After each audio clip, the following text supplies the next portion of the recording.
A paz do Senhor. Aqui quem vos fala é irmã Kellen Cristina. Eu sou superintendente, professora da Escola Bíblica Dominical, na Igreja Assembleia de Deus, Ministério de Turvânia, Madureira, aqui no povoado de Mangueira. Meu pastor local é o pastor Emanuel Bueno, o pastor presidente, o pastor Uida Marques Luiz de Oliveira.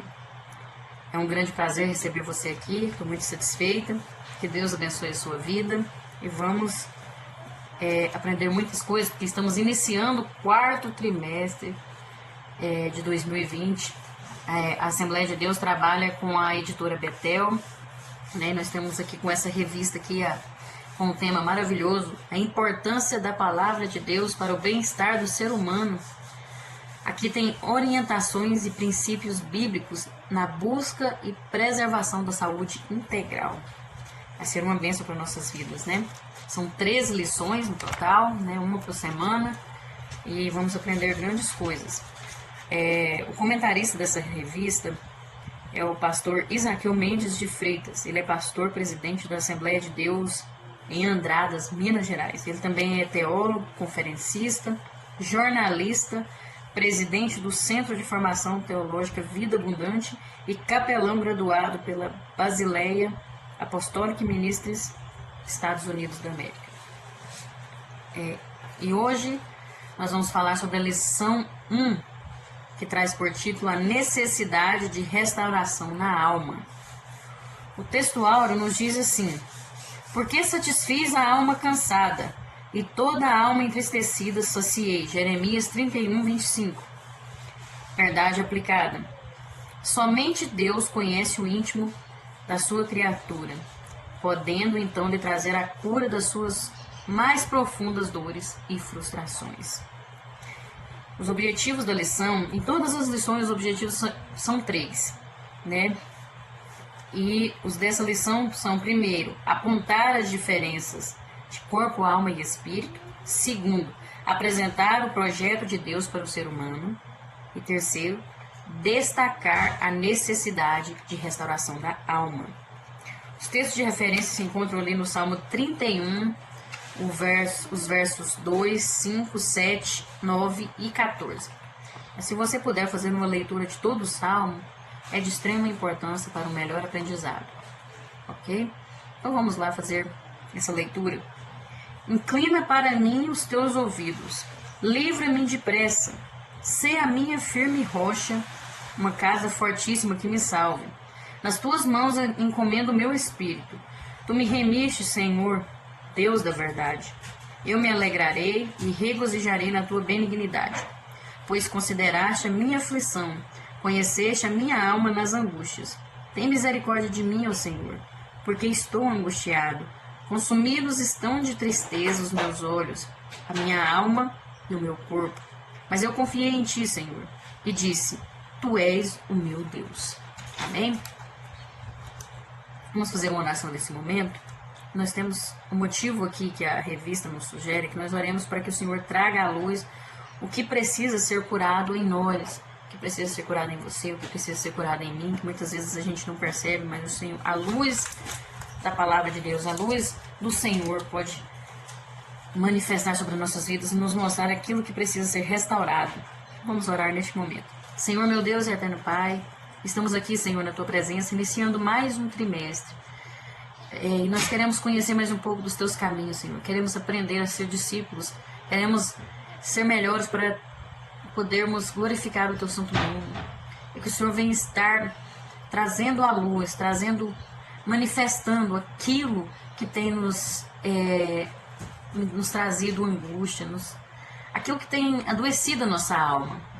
Que o Senhor possa estar trazendo a luz, nos mostrando, nos revelando e nos ajudando a superarmos isso, a sermos restaurados, para que possamos ter um bem-estar, qualidade de vida e assim possamos fazer mais a Tua obra, estar mais próximos de Ti e o Seu nome ser glorificado. É o que nós te pedimos e te agradecemos neste momento. Em nome de Jesus. Amém. Bom, nesse trimestre nós vamos falar de assuntos concernentes à cura da alma. Bem-estar, qualidade de vida do ser humano de forma integral, né? E aqui nessa lição nós vamos abordar conceitos do corpo, alma e espírito. Também vamos apontar o amor de Deus expresso na manifestação da sua graça, trazendo para nós a salvação. E aqui no tópico 1 nós vamos conhecer a estrutura do ser humano. Em Gênesis 1:26, a primeira parte do versículo diz que Deus criou o homem à sua imagem e semelhança, né? E essa afirmação nos dá a ideia de como que o ser humano foi formado. E nós vemos que Deus ele é 3 em 1, né? Pai, Filho e Espírito Santo. Então, se nós fomos criados à imagem e à semelhança de Deus, nós também somos 3 em 1. Nós temos corpo, alma e espírito. E a nossa estrutura, ela foi criada de forma perfeita. Mas o pecado nos tornou imperfeitos. E a nossa estrutura foi totalmente comprometida. Por isso que surge a necessidade de cura e restauração em nosso espírito, nossa alma e nosso corpo. Nós vamos ver aqui no tópico 1.1 sobre o espírito humano. O que é o espírito, né? É muito importante que o cristão saiba que tem um espírito. Nós temos um espírito. Porque é ali que ocorre a comunicação de Deus conosco. É através do espírito. Se o crente não discerne o seu próprio espírito, ele desconhece como comungar com Deus, como ter um relacionamento com Deus no espírito. Toda adoração a Deus, comunhão, relacionamento, começa ali no espírito. É ali a sede da morada, o Espírito de Deus em nós, o Espírito Santo. O apóstolo Paulo ele deixa isso bem claro quando escreve a igreja em Corinto, destacando a importância de preservar o nosso espírito voltado totalmente ao Senhor. É muito importante. O espírito ele pode ser corrompido pelo pecado. Mas por isso ele pode também ser renovado. Por isso o salmista diz: cria em mim, ó Deus, um coração puro e renova em mim um espírito reto. Porque ele queria ter um espírito reto, porque o espírito dele tinha sido corrompido pelo pecado. Então estava contaminado. Porque quando o homem converte, o ser humano converte, o espírito dele se torna morada do Espírito Santo. Mas aí quando o espírito humano está no pecado, que a gente volta para o pecado, e o nosso espírito está em pecado, ele fica morto, fica incapaz de se relacionar com Deus, de ter uma vida de santidade. Por isso há necessidade de o espírito ser renovado, o espírito, ele clamava, o salmista ali clamava para ter um espírito reto, por causa que o espírito estava morto e longe de Deus, não tinha como relacionar com Deus. Mas quando o nosso espírito que está ali morto, longe de Deus, tem contato com o Espírito Santo e se converte mediante a palavra de Deus, o Evangelho de Jesus Cristo, aí o Espírito Santo vivifica esse espírito, vem e nos vivifica para que nós possamos ter relacionamento com Deus.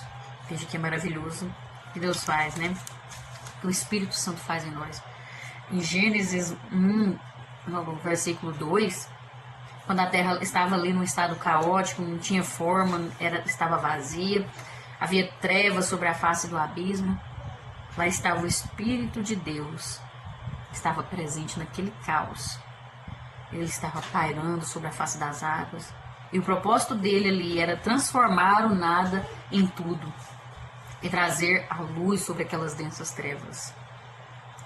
Por isso que o Espírito de Deus ele age primeiramente no espírito do ser humano, com o objetivo de transformá-lo novamente à imagem de Deus, para que ele possa habitar ali naquela pessoa, naquele ser.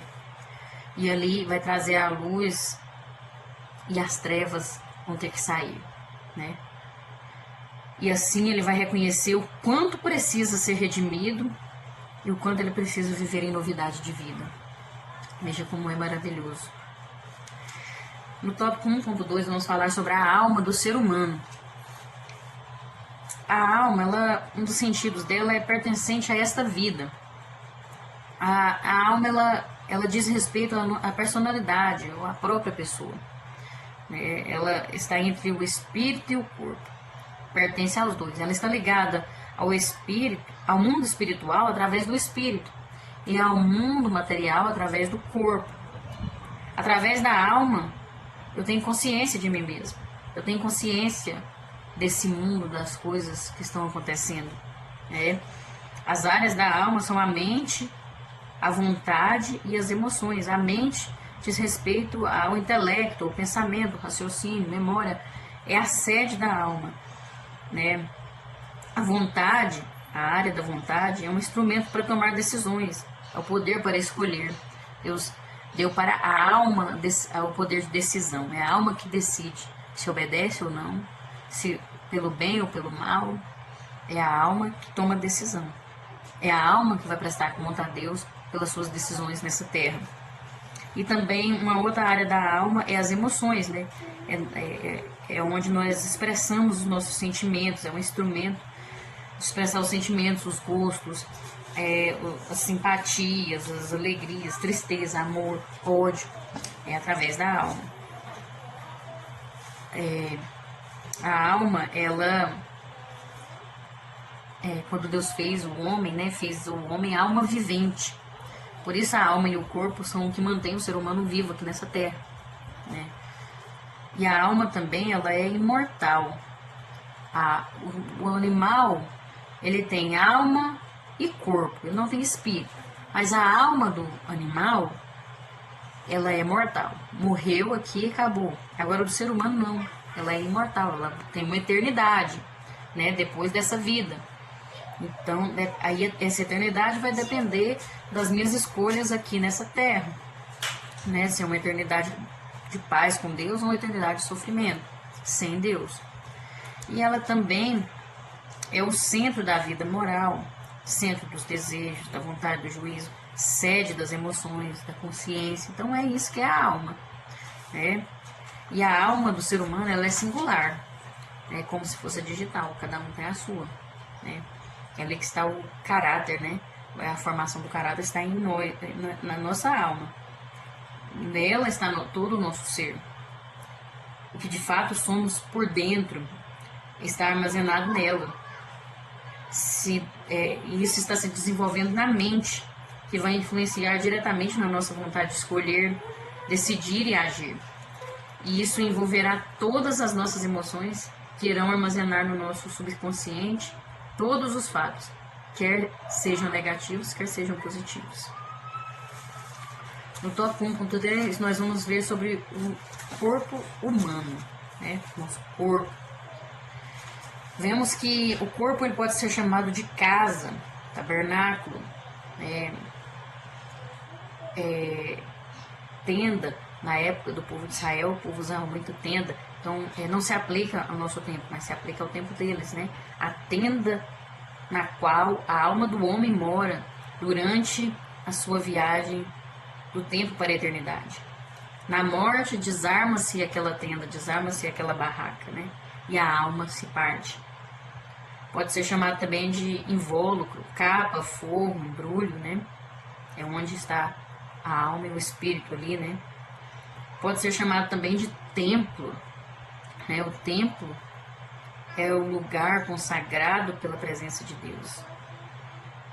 Mesmo que nós não possamos abrigar a plenitude divina por causa do nosso pecado, mas Deus, através da conversão do nosso espírito, de se voltar para Deus, Ele nos transforma, nos consagra para que possa habitar em nós.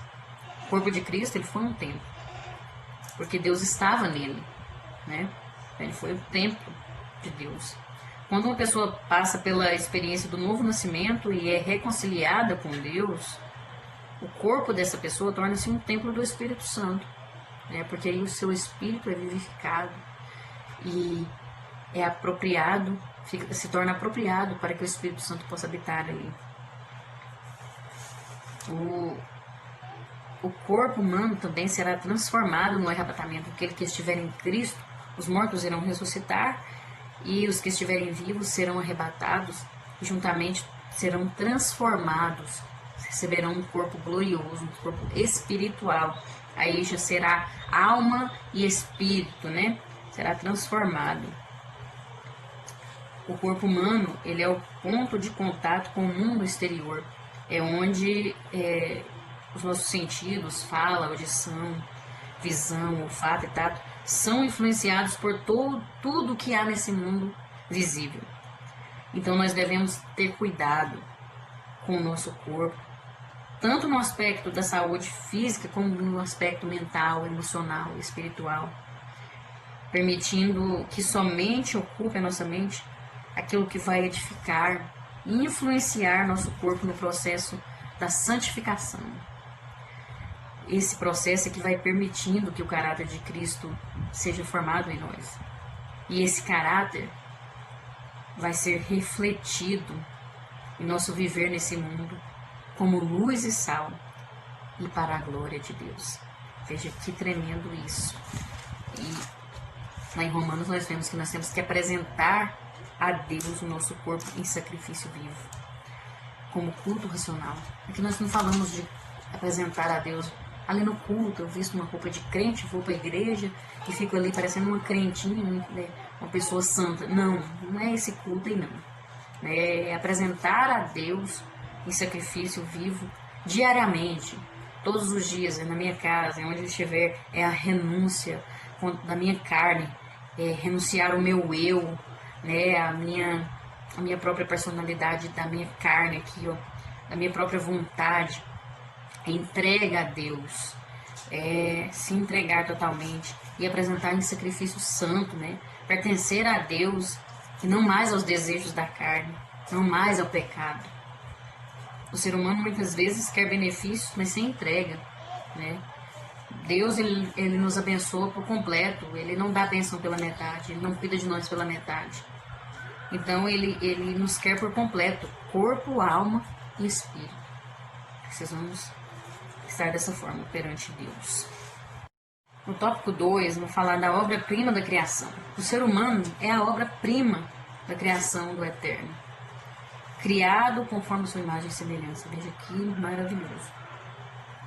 E é uma criação diferente das demais, distinta das demais. Deus criou o ser humano para ter relacionamento com ele, né? O homem com Deus, Deus com o homem, com capacidade de escolher, Deus deu para ele. Deus deu para ele capacidade de gerenciar a obra da sua criação. Portanto, é um ser racional, volitivo e sentimental.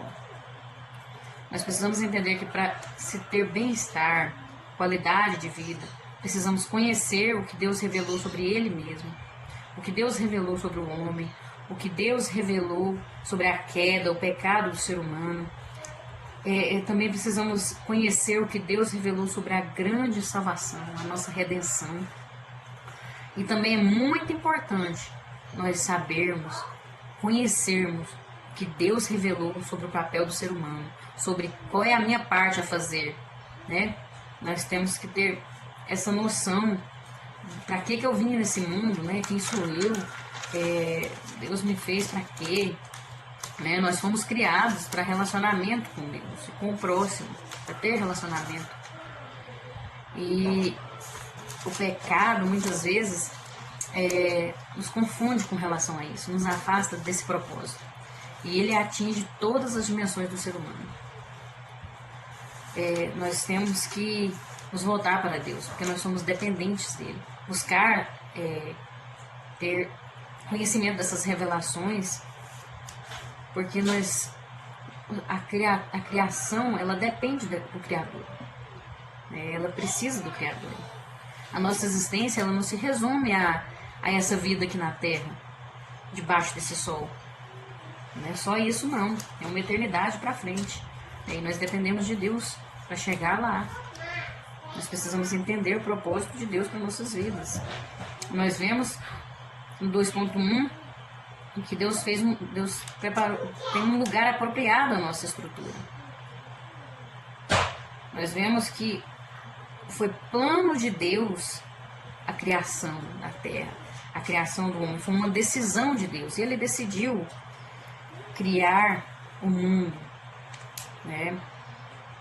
Todas as coisas foram criadas por Ele, né? Muitas vezes a ciência fica com uma dúvida: para que isso tudo, né? Deus fez o universo, Deus fez o ser humano, para que isso tudo, né?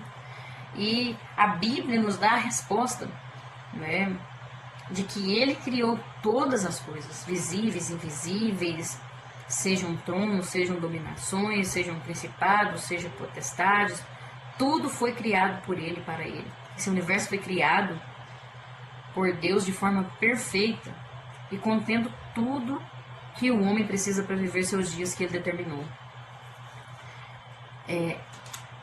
Deus, Ele ordenou a desordem.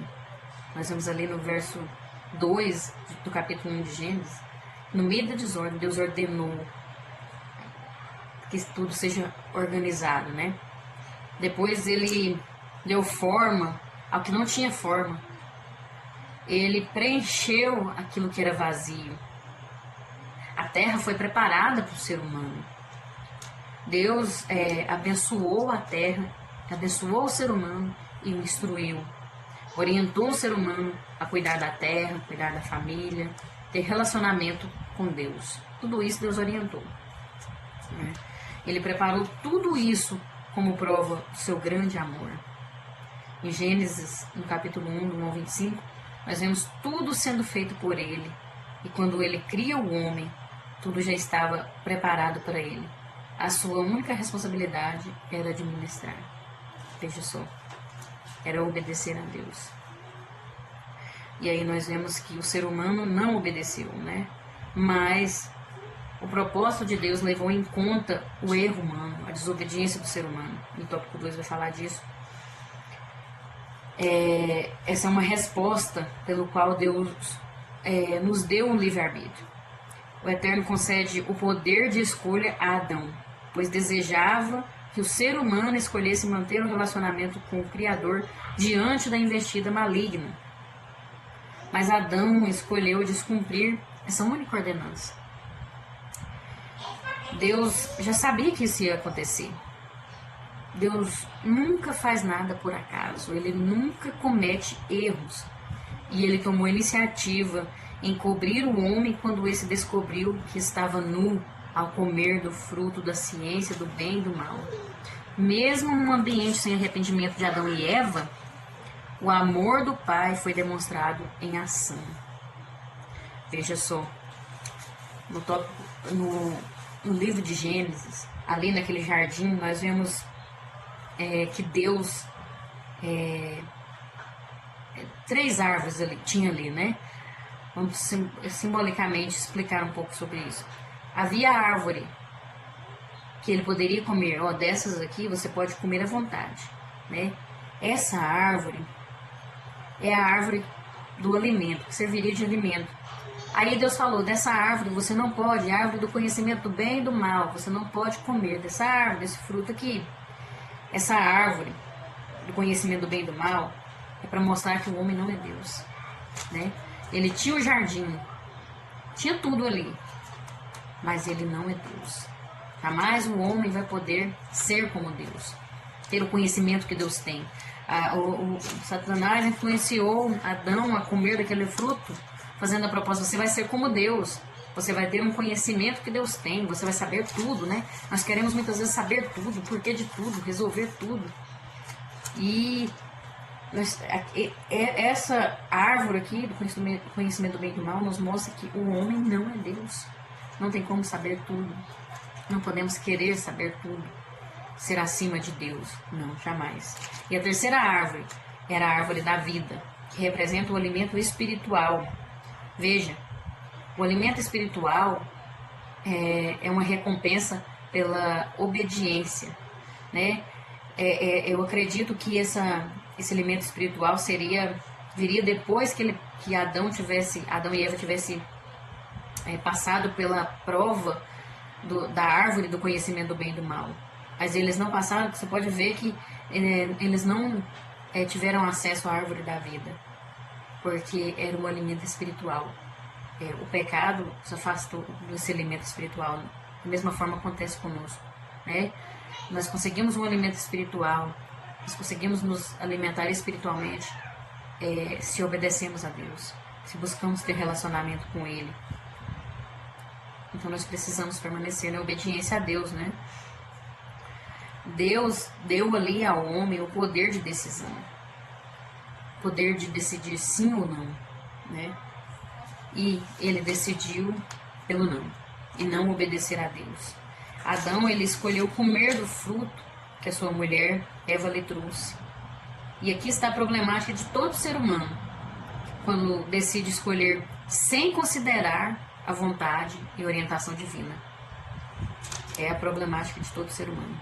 A gente quer resolver sozinho, a gente acha que pode fazer tudo sozinho, que não precisa de seguir a vontade e a orientação de Deus. E sofremos as consequências. Veja que Adão e Eva sofreram as consequências, né? Se tornaram... o pecado trouxe a morte, né? O pecado trouxe o trabalho árduo e pesado, muitos sofrimentos, né? Mas mesmo assim, lá no jardim, foi manifestado a graça de Deus e o amor de Deus ao homem caído. Nós vemos isso aqui no tópico 2.3, a bondade divina. Toda a humanidade passou a carregar o fardo da escolha errada feita no Éden. Adão e Eva perderam o senso simples e claro de sua própria identidade. Aquele retrato de si mesmos que eles viam em Deus, nos seus olhos cheio de amor, ficou manchado e distorcido quando se rebelaram contra ele. Foram dominados pela vergonha até dos seus próprios corpos, ao se verem nus imediatamente, saíram à procura de folhas de figueira e de um bom lugar para se esconderem. No entanto, Deus toma a iniciativa de demonstrar a sua bondade e desce ao jardim à procura do homem, e mesmo ao perceber falta de arrependimento, não os destruiu, antes estabeleceu o castigo e proveu um meio de cobrir a sua vergonha. Veja que Deus mostra a sua bondade desde o princípio. A iniciativa é sempre de Deus, né? Nós oramos, nós adoramos, nós louvamos, mas a iniciativa é de Deus. Primeiro, Deus veio a nós quando o ser humano estava nu, em pecado, ali no jardim. Segundo, Deus não foi apenas no jardim, mas Ele procurou o homem. Terceiro, Deus conversou com o homem. Ele perguntou: o que aconteceu? Por que vocês estão se escondendo? Né? Como vocês sabem dessas coisas? Né? Deus procurou ter diálogo com o homem. Né? Enquanto Deus está tendo diálogo conosco, enquanto tem a palavra de Deus, é porque a graça está sendo manifestada. Porque se não houver mais a palavra de Deus, Deus não tiver mais diálogo conosco, então a graça dele acabou. Nós temos que observar isso, né? Buscar ao Senhor enquanto é tempo. E quarto, Deus prometeu. Ali, né, no meio daquele momento ali, Deus falou que da semente da mulher viria um que ia esmagar a cabeça da serpente. O calcanhar ia ser ferido, mas a cabeça será esmagada.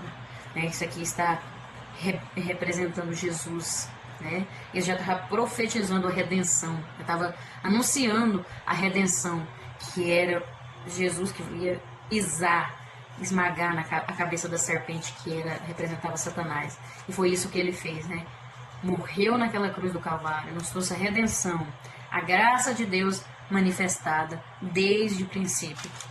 E Deus até providenciou vestimentas adequadas ao ser humano. Olha o cuidado de Deus para com o ser humano. É maravilhoso ver que mesmo o homem não merecendo, a bondade de Deus ainda permanece. Mas vai chegar um dia que a graça não vai existir mais, né? Nós temos que estar preparados para este momento, né? Tópico 3 vai falar do quadro atual da alma do homem, do ser humano, né? É bem visível o quanto a alma do homem, do ser humano, tem sido afetada a cada geração que passa. Dados da Organização Mundial de Saúde apontam que este século tem se tornado o século da depressão, da ansiedade e dos transtornos psíquicos. O senso doentio e irreal do eu tem tornado vidas vazias e até mesmo arruinado a saúde. 3.1, nós vamos ver a alma humana em colapso total. Milhares de pessoas em todo o mundo estão anualmente se voltando para a psiquiatria e para a análise em busca de alívio para males mentais, espirituais e emocionais dos quais padecem. A situação atual do mundo leva mais e mais à prática da busca da cura da alma. A nossa sociedade está doente. A mensagem da palavra de Deus também se refere e tem aplicação quanto a esta triste realidade.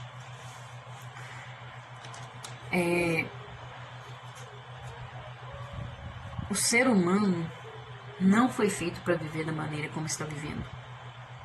O ser humano foi feito para ter relacionamento com Deus. Quando o ser humano se afasta de Deus, ele começa a adoecer e morre se não se tratar, se não se cuidar. E nós estamos vivendo um tempo de loucura, de desespero, né? Tanta coisa ao mesmo tempo. A gente quer fazer tanta coisa, quer resolver tudo, a gente quer trabalhar demais e parece que o tempo está voando, não temos tempo para nada.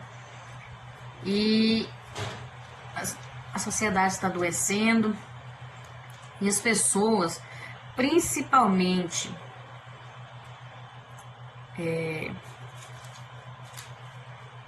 os cristãos,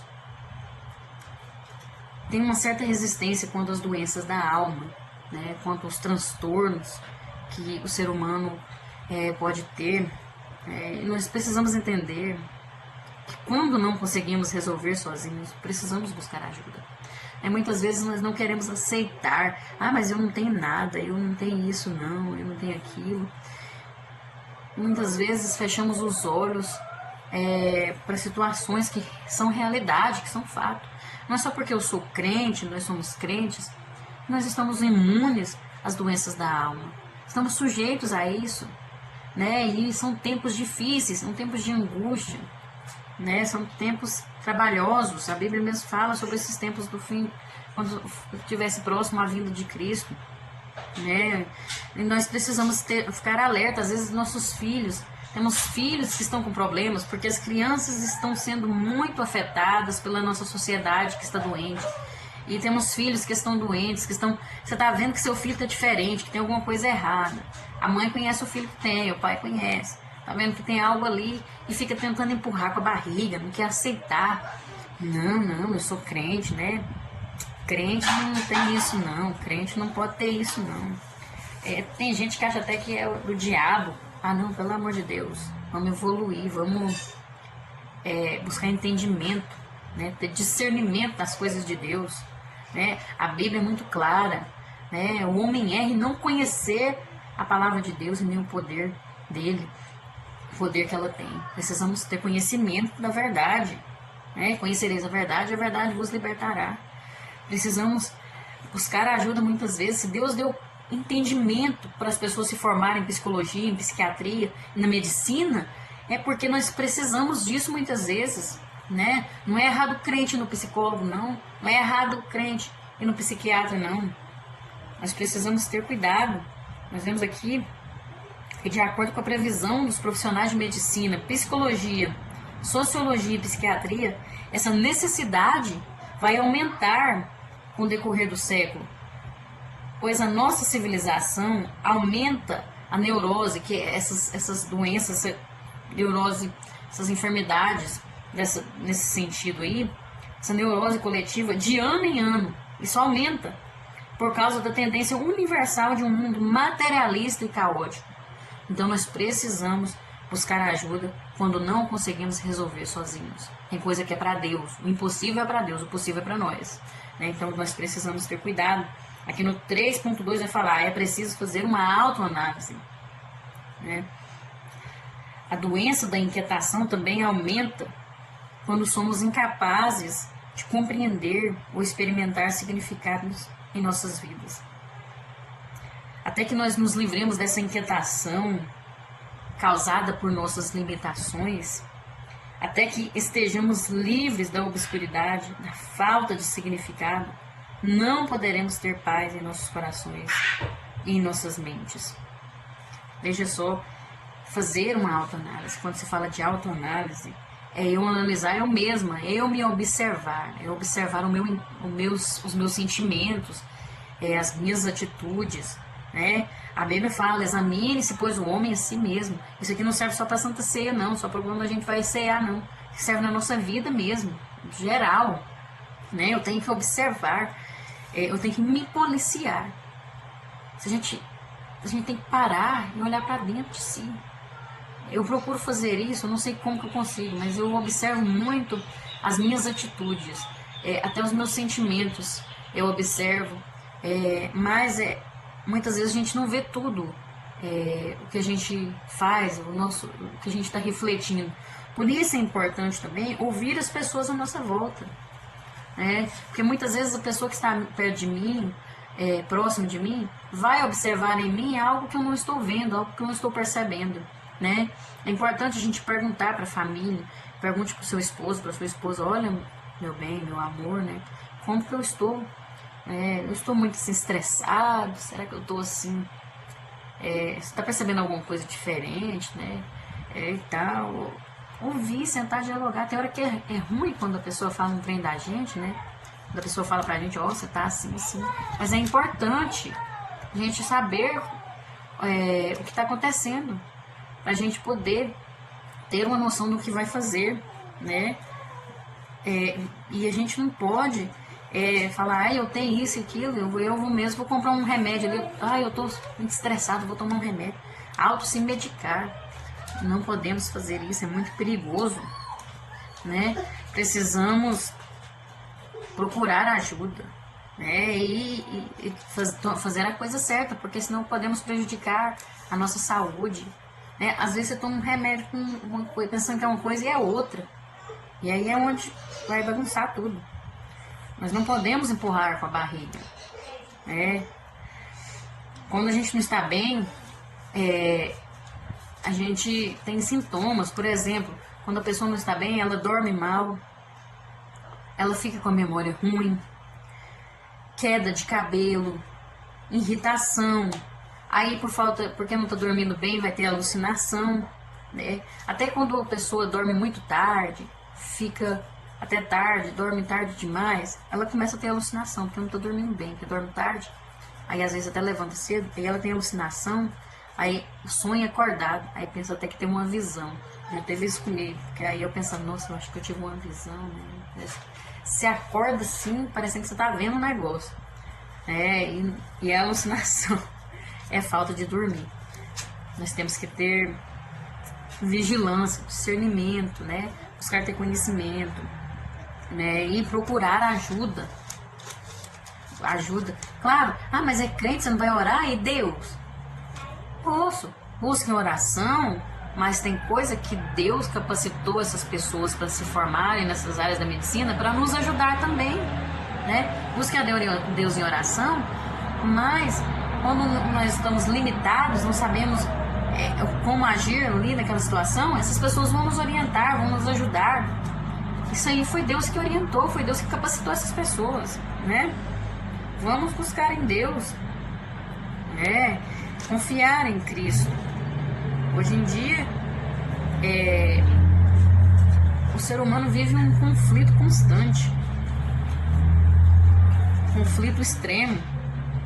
Nós vemos que a nossa sociedade está sendo uma sociedade industrializada e sem amor, sem compaixão sincera. Isso tem causado muitos problemas, né? As pessoas já não têm raízes, os relacionamentos não são mais estáveis, o câncer da insatisfação continua a se espalhar, expressando-se em atos frequentes de violência. Nós já não vivemos mais um relacionamento tipo eu e você, mas um relacionamento tipo eu e isso, ou eu e aquilo. O homem e a mulher modernos, eles flutuam e dessa forma logo vão ser presas de atrações ilusórias e vazias. As pessoas já não são tratadas como indivíduos, são elogiadas por suas habilidades, pelo valor monetário que possuem. Essa confusão de valores tem impedido que as pessoas vivam o amor ao próximo. Se dá mais valor ao que tem do que ao que nós somos, né? Ao ter do que ao ser. É muito triste. As pessoas não se sentem em paz se não estiverem fazendo muitas coisas ao mesmo tempo. Não dá tempo para a família, não tira férias. Hoje em dia até as mulheres estão trabalhando em 2, 3 serviços. Não tem tempo para nada mais. Até na obra de Deus a gente tem que ter cuidado, porque nós não podemos gastar mais tempo na obra do que com Deus. Muitas vezes gastamos mais tempo na obra, nas coisas de Deus, do que com Ele mesmo. A igreja não é nosso local de trabalho. Nós temos que sentir alegria em estar na casa de Deus, não uma obrigação. Aí às vezes a pessoa chega lá e fala, ai meu Deus, estou aqui de novo. Não, temos que ter satisfação, alegria. Alegrei-me quando me disseram, vamos à casa do Senhor. Precisamos fazer uma análise, refletir sobre essas coisas, autoanalisar. Porque por meio da morte e da ressurreição de Cristo, Ele providenciou recursos para combater os inimigos da paz. As limitações naturais, Cristo responde: tudo é possível ao que crê. A escravidão da culpa, podemos responder: quem tentará acusação contra os escolhidos de Deus? É Deus quem os justifica. A escuridão da falta de significado, podemos proclamar o resplendor de Cristo. Ele é a essência e o propósito da paz verdadeira. Primeiramente é Deus, primeiramente Cristo, e isso aqui. E depois precisamos também, muitas vezes, procurar ajuda profissional de acordo com aquilo que Deus deixou para o seu povo. E no tópico 3.3 nós vemos que não somos autossuficientes para vencer. Não somos. Deus deixou isso disfarçado, oculto ali nas Escrituras, em um dos momentos da caminhada de Israel no deserto, quando eles, em desobediência, foram punidos por uma praga de serpentes e muita gente morreu. Mas quando o seu povo se voltou em arrependimento, ele orientou Moisés a levantar uma serpente de bronze sobre uma haste, e todos os picados que olhavam para ela, o veneno não fazia efeito. Havia cura imediata. Veja só, lá em Números, nós vemos que o povo estava caminhando pelo deserto, né? E o povo se tornou impaciente no caminho. Parecendo nos tempos de hoje, nós não temos paciência para nada mais. Não temos satisfação. O povo estava insatisfeito. Não tinha satisfação com nada. E aquele povo falou contra Deus e contra Moisés. Reclamaram contra Deus e contra Moisés. E Deus mandou serpentes ali para picar aquele povo, porque eles estavam reclamando, blasfemando contra Deus. Tanto que Deus já tinha feito milagres ali no meio daquele povo. Tanto que Deus já tinha feito água da rocha, sair da rocha, água amarga virar doce, pão do céu que caía, o maná, as carnes que Deus mandava, e o povo estava reclamando, estava insatisfeito. O ser humano tem essa mania de ficar insatisfeito, Parece que falta alguma coisa ainda, Parece que eu quero comprar um carro, quero eu quero um outro melhor, parece que esse aqui ainda não tá bom. Ah, compra isso, eu quero mais. Não tem satisfação. O povo tava desse jeito, e reclamando contra Deus, contra o servo de Deus ali, o líder deles. E aí Deus vai e manda essas serpentes, e muitos morreram. Muitos do povo de Israel, o povo escolhido de Deus. Às vezes morreram até muitos que não estavam nem reclamando, né? Às vezes não eram todos, mas morreram. Consequências, sofreram as consequências também, né? E aí na hora que aquele povo se arrepende, aí clama a Moisés, Moisés, pelo amor de Deus, perdoa, fala para Deus perdoar nós aí, faz um clamor com Deus, nós está arrependido, nós errou, reconheceram, né, que estava errado, né? E aí Deus vai e fala para ele, você vai fazer uma serpente de bronze, vai levantar ela, né? Quem for picado e olhar para aquela serpente será curado. Isso tipifica o nosso Salvador Jesus, representa o nosso Salvador, que seria levantado na cruz para trazer a cura contra o veneno do pecado. Hoje nós vivemos mais ou menos igual esse povo, insatisfeitos, né? E nós temos que nos arrepender e voltar-se para Cristo, enquanto ainda existe a graça, enquanto ainda há redenção. Cristo foi levantado na cruz para a remissão dos nossos pecados. Nós não somos capazes de vencer sem Cristo. Se não fosse pela redenção, nós não estaríamos aqui. Nós não seríamos nada nem ninguém, né?